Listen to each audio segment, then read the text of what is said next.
मैं और मेरे क्लासमेट्स अचानक से एक दिन ज़ॉम्बी एपोकलिप दुनिया में आ जाते हैं। हम एक बस में टेलीपोर्ट हुए होते हैं, पर हैरानी की बात ये होती है कि मेरे साथ सिर्फ क्लास की लड़कियां ही टेलीपोर्ट हुई होती हैं। हमारी बस के चारों तरफ ज़ॉम्बीज होते हैं। मैं समझ नहीं पाता कि अभी हम कहाँ पर हैं और हमारे साथ ये हो क्या रहा है। तभी एक सिस्टम हमारे सामने ओपन होता है। हेलो सर्वाइवर्स, मैं हूँ वे फाइंडर सिस्टम। तुम सबका स्वागत है लास्ट रूट सर्वाइवल ट्रायल में। मैं तुम्हें सर्वाइवल के रूल्स बता देता हूँ। हर एक बस के अंदर 30 से 50 प्लेयर्स होते हैं। दूसरा रूल ये है कि हर बस सुबह के 7 बजे शट डाउन हो जाएगी। हर किसी को 2 मिनट के अंदर बस से बाहर निकलना होगा। अगर कोई 2 मिनट पूरे होने के बाद भी बस के अंदर होगा तो वो तुरंत मर जाएगा। तीसरा रूल है, बस शट डाउन या तो कुछ सेकंड्स के लिए होगी या तो कुछ मिनट्स के लिए। सारे सर्वाइवर्स अपना ध्यान रखिएगा, वरना एक गलती और आप मर भी सकते हैं। चौथा रूल ये है कि आपकी जो बस है वो कुछ स्टॉप्स पर जाकर रुकेगी। या तो उन स्टोर्स पर आपको सप्लाईज मिलेंगी या फिर आपकी मौत। और हाँ, कुछ प्लेयर्स टैलेंट्स भी अवे कर सकते हैं। रोड बाउंड रियाल में हर एक जगह डेंजरस है। ज़ॉम्बीज, बुरी आत्माएं और मॉन्स्टर सब आपका इंतजार कर रहे हैं। आपके ड्राइवर को इस बस को हेवन तक ले जाना होगा। हमने आपको इतना ज्यादा डेंजरस टास्क दिया है, इसीलिए हम आपको बिगिनर प्रोटेक्शन दे रहे हैं। इसकी वजह से 3 दिनों के लिए आपकी डिफिकल्टी काफी लो होगी। सिस्टम की ये सारी बातें सुनकर मुझे समझ नहीं आता आखिर यहाँ पर हो क्या रहा है। नोरा को भी समझ नहीं आ रहा होता कि वो अचानक से यहाँ पर कैसे आ गई, क्योंकि वो तो आराम से अपने घर पर बैठी थी। तभी मैं खड़ा होकर बस को देखने लगा हूँ।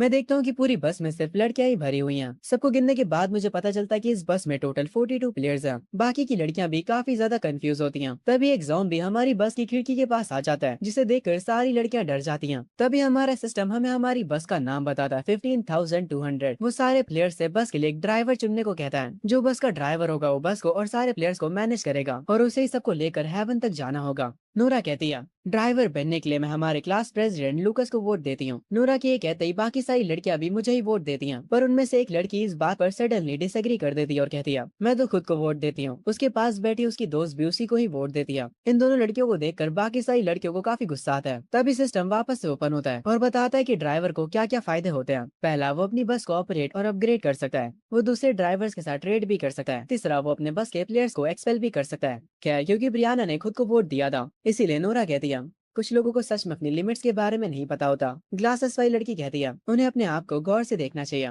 ब्रियाना खड़ी हो जाती है और गुस्से में कहती है, आखिर तुम लोगों ने लूकस को ही क्यों चुना? सिर्फ इसलिए क्योंकि वो हमारी क्लास का प्रेसिडेंट है? एक ग्रीन बालों वाली लड़की कहती है, लूकस, हमें तुम पर पूरा भरोसा है। अगर तुम हमारे साथ रहोगे तो हम जरूर इस गेम को सर्वाइव कर लेंगे। मैं गहरी सोच में खो जाता हूँ। तभी सिस्टम मुझे बताता है, कॉन्ग्रेचुलेशन, सारे वोट्स के हिसाब से आप ड्राइवर बन चुके हैं और आपको एक एस रैंक का टैलेंट मिला है। आपको दो ऑप्शंस दिए जाएंगे डेली। पहला ऑप्शन है पानी की 100 बोतल्स, दूसरा ऑप्शन है 5 गैलन जग्स। इनमें से एक को चूज करिए। मैं 100 बोतल्स को चूज कर लेता हूँ। बिगिनर्स के तौर पर हमें कुछ और भी सप्लाईज मिले होते हैं। तभी एक लड़की मुझसे सिस्टम के टॉप लेफ्ट में एक और चीज को चेक करने के लिए बोलती है। जब मैं उस ऑप्शन पर क्लिक करता हूँ तब मेरे सामने और भी कई ऑप्शन आते हैं। मैं लाइव चैट वाले ऑप्शन पर क्लिक करता हूँ और मुझे दूसरे सर्वाइवर्स दिखाई देने लगते हैं। वो सब भी यहाँ पर अचानक से आए होते हैं। कुछ समझदार लोग पहले ही समझ चुके होते हैं कि एक सर्वाइवल गेम है और एक बस तो पूरे जिम वाले लड़कों से ही भरी होती है। उन्हें आपस में एक दूसरे की पसीने की बदबू आ रही होती है। मैं अपनी बस को देखता और खुश हो जाता हूँ। चलो, मेरी बस में तो सिर्फ प्यारी प्यारी लड़कियां ही हैं। कितनी अच्छी किस्मत है मेरी। तभी एक सफेद बालू वाली लड़की आकर मुझे बताती है, मुझे एक बी रैंक का टैलेंट मिला है, जाइडेंटिफिकेशन। मैं 10 फुट की जाइंट बन सकती हूँ। इस लड़की का नाम रायले होता है। इसका टैलेंट इसे बड़ा बना देगा। ये सोचकर एमसी के नाक से खून आ जाता है, क्योंकि ये डर के सोच रहा होता है कि जब इसका साइज बड़ा होगा तब इसके कपड़े भी फट जाएंगे। ये बंदा इमेजिन कर रहा होता है वो चीज। तभी वो चश्मा वाली लड़की बताती है, उसे इस रैंक का टैलेंट डिवाइन इंसाइट मिला है और वो हरे बालों वाली को ए रैंक का हीलिंग टैलेंट मिला है। वो मुझसे कहती है कि वो मुझे मरते हुए बचा सकती है और मुझे पहले की तरह तंदुरुस्त बना सकती है। नोरा बताती है कि उसे इस रैंक टैलेंट इनहेंस फिजिक मिला है। उसकी ताकत पहले से बहुत ज्यादा इनहेंस हो जाएगी इसकी वजह से। नोरा सबसे कहती है, चाहे कुछ भी हो जाए हम सबको सर्वाइव करना होगा। रायले उससे आकर कहती है, परेशान मत हो नोरा, हम बेवकूफ नहीं है। मैं अपने काम पर लग जाता हूँ, जो कि होता है बस चलाना। हमें रात हो चुकी होती है।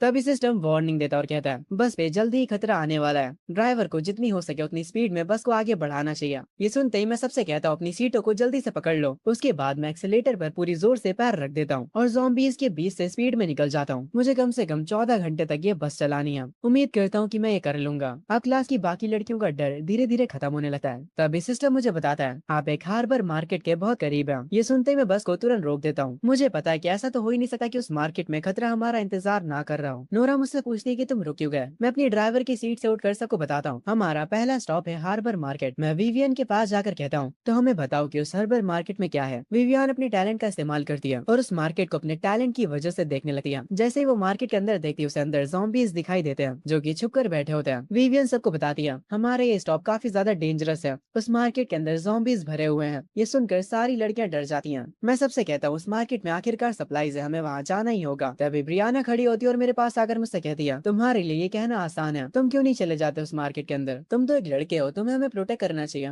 ये सुनकर मैं अपने मन में कहता हूँ ये अभी भी जेंडर कार्ड का इस्तेमाल कर रही है। ब्रियाना हमेशा क्लास को स्किप करा करती थी और वो मुझसे हमेशा जलती रहती थी। ब्रियाना की बातें सुनकर नोरा खड़ी हो जाती है और कहती है ओए तुम क्या बात कर रही हो, क्या तुम लुकस को मरवाना चाहती हो। वो नोरा की तरफ मुस्कुराते हुए देखकर कहती है इसकी जगह फिर तुम क्यों नहीं चली जाती मैडम नोरा, मेरे पास तुम्हारे जैसा टैलेंट नहीं है। नोरा तुरंत कहती है हाँ क्यों नहीं, मैं जा रही हूँ, हमें उन सप्लाईज की जरूरत है, मैं तुम्हारी तरह डरपोक नहीं हूँ। रायले भी खड़ी हो जाती है और कहती मैं भी चलूंगी। जोई भी कहती है मैं भी तुम लोगों के साथ चलूंगी, मैं लोगों को हील कर सकती हूँ, अगर तुम में से किसी को भी ज़ॉम्बी ने काट लिया तो मैं तुम्हें ट्रीट कर दूंगी।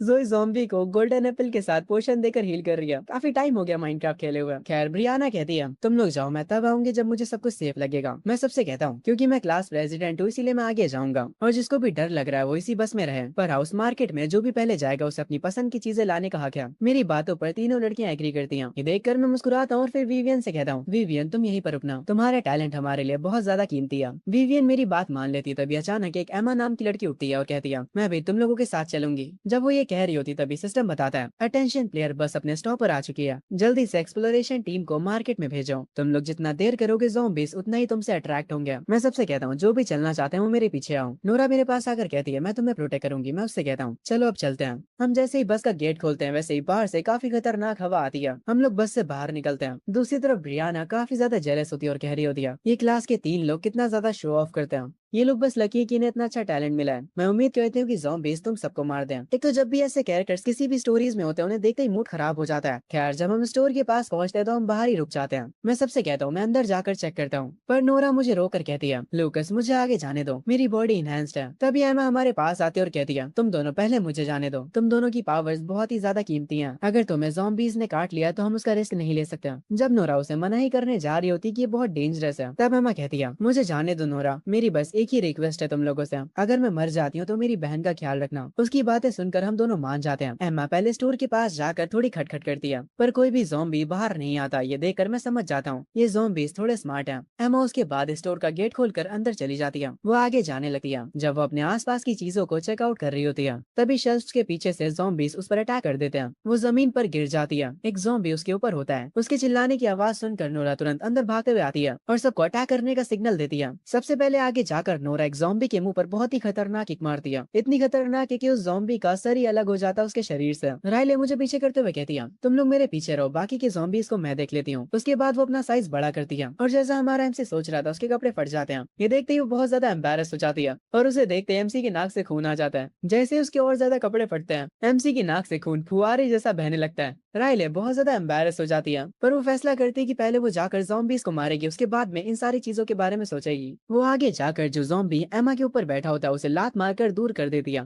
और उसे मारकर एमा को बचा लेती है। हम सब जल्दी से एमा के पास जाते हैं। रायले भी अपनी ओरिजिनल फॉर्म में आ जाती है। क्योंकि उसके कपड़े फट गए थे इसलिए मैं उसे अपनी शर्ट दे देता हूँ। ऑफ कोर्स यार मैं जेंटलमैन हूँ। वो मुझसे शर्ट लेते हुए सोचने लगती है कोई बात नहीं, जो हुआ सो हुआ। वैसे भी लूकस यहाँ पर एक अकेला लड़का है। वो मेरी दी हुई शर्ट को पहन लेती है पर एमा को बचाने में हमने काफी देर कर दी होती है। वो ज़ॉम्बी उसे काट चुका होता है। एमा की आंखों में आंसू होते हैं। वो समझ जाती है कि अब वो मरने वाली है। मैं तुरंत उसके पास जाता हूँ और उसे उठा लेता हूँ। तभी जोई वहाँ पर आती है और कहती है मुझे इसे हील करने दो। वो आते ही एमा के घाव को हील करने लगती है। एमा मुझसे कहती है लूकस क्या मैं मरने वाली हूँ। मैं उससे कहता हूँ ऐसी बातें मत करो, तुम बिल्कुल ठीक हो जाओगी। तभी वो मेरा हाथ पकड़ कर कहती है मैं तुम्हें कब से ये बताना चाहती थी, मैं तुम्हें पसंद करती हूँ। ये सुनकर मैं शॉक हो जाता हूँ। क्या इसने मुझे अभी अभी कन्फेस करा है? मुझे समझ नहीं आता कि मुझे क्या कहना चाहिए। तुम्हारा शुक्रिया मुझे पसंद करने के लिए एमा। मुझे नहीं पता कि क्या कहना होता है। एमा आगे कहती है उस इंसान की बाहों में मरना जिसे मैं पसंद करती हूँ ये इतना भी बुरा नहीं है। वो अपने मन में सोचने लगती है अगर लूकस मुझे किस करता है तो मैं बिना किसी रिग्रेट्स के मर सकती हूँ। एमा कहती है लूकस मैं मरने वाली हूँ, क्या तुम मेरी एक आखिरी विश पूरी कर सकते हो? मैं उससे कहता हूँ हाँ क्यों नहीं, तुम जो भी कहोगी मैं उसे करने की पूरी कोशिश करूंगा। एमा कहती है लूकस क्या तुम मुझे किस कर सकते हो? ये सुनते ही मेरा चेहरा पूरा लाल पड़ जाता है। एमा की आंखों से आंसू बहने लगते हैं और वो कहती है क्या तुम ये विश पूरी नहीं कर सकते? मैं थोड़ा शौक जरूर होता हूँ पर कहता हूँ मैं क्यों नहीं कर सकता, मैं जरूर करूंगा। ये कहने के बाद लूकस उसे किस कर लेता है। एमा ये देखकर काफी ज्यादा खुश हो जाती है और अब वो मरने के लिए तैयार होती है, पर तभी जोई उसके सारे घाव को ठीक कर देती है और वो जिंदा बच जाती है। ये सोचकर उसका पूरा चेहरा लाल पड़ जाता है और वो अपने मन में कहती है, मैं मरने नहीं वाली क्या अब? पर मैंने तो ऑलरेडी लूकस को किस कर लिया है। वो इतना ज्यादा शर्मा जाती है कि बेहोशी हो जाती है। जोई कंफ्यूज होती है कि मैंने तो इसे हील कर दिया, आखिर इसे होश क्यों नहीं आ रहा है। पर एमा का तो शर्म के मारे सर ही फट रहा होता है। मैं एमा से कहता हूँ, मैं तुम्हें उठने में तुम्हारी मदद करता हूँ। नोरा और राइले काफी ज्यादा जेलस लग रही होती हैं, पर विवियन मुस्कुरा रही होती है। मैं भी इनके रिएक्शन देखकर थोड़ा ऑकवर्ड हो जाता हूँ। देता हूँ सप्लाईज जमा करने के लिए।